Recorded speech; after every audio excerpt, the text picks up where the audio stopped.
a day later for you guys?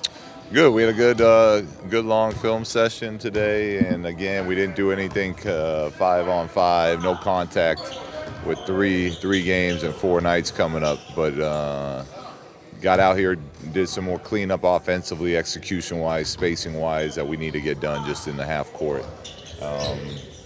That's about as much as we could do today. With Richaun and what he's able to do out there right now, is that about full for him, full contact, or is there another hurdle he has to clear? No, he's going full contact. We'd like to get him in some 5-on-5, but I don't know when that's going to happen. So we'll keep finding situations like this that you guys saw where he's 2-on-2, and we'll get him out there as soon as we can.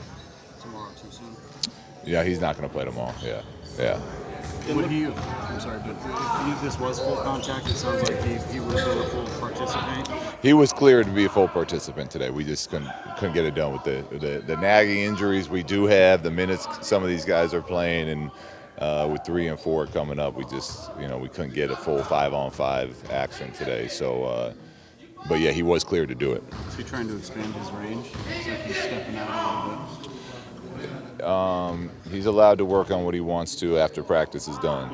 When we're during practice, he knows what we need him to do. I don't want to get you in trouble, but what were you trying to convey before you got kicked out of that game, or while you were getting kicked out of the game? It's I tell our players, and we got to do a better job of it. It's focus on the game, stay present. Let me worry about the referees and the calls and what I'm seeing. So.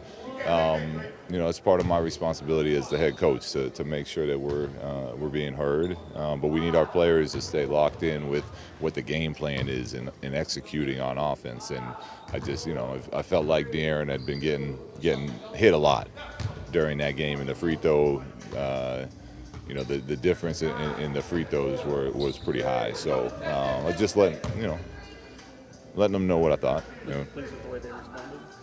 Yeah, I love it. It's one of those things that in the NBA that's going to happen. One team's going to get a big lead, and 90% of the time the other team's going to come back, and then it's how do you respond from that. And we regrouped going into that fourth, and we found a way to, even though it wasn't as pretty as the first half, we built up another 8, 9, 10-point lead into the fourth quarter.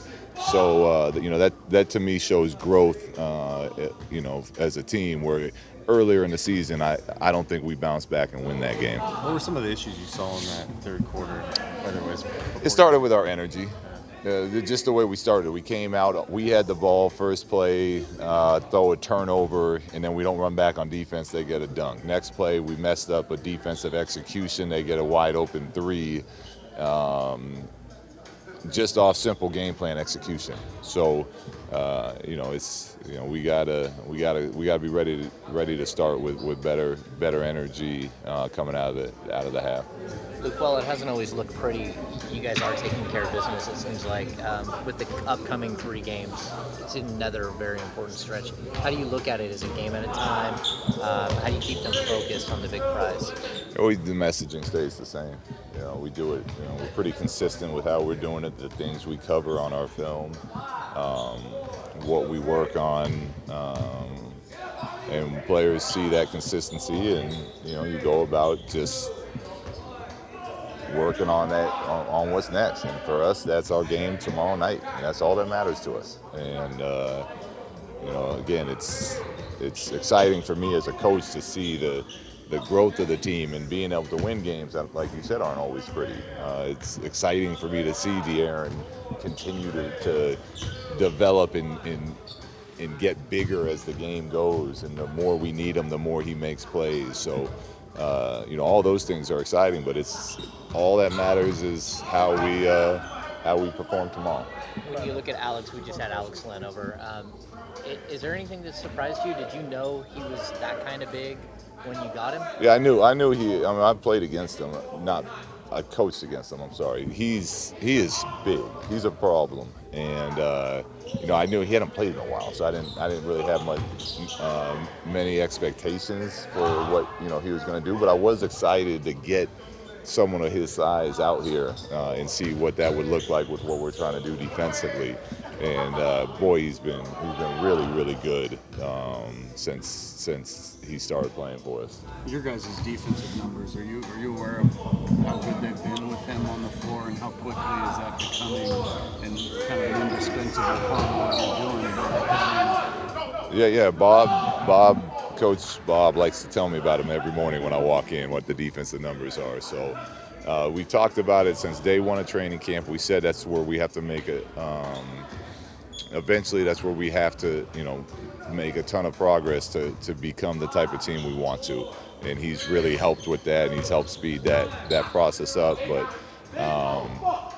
for a lot of the game yesterday, I liked our defensive effort too. We had an awful 12 minutes where they seemed like they scored every play, but for the other 3 quarters, for the most part, I liked our defensive effort.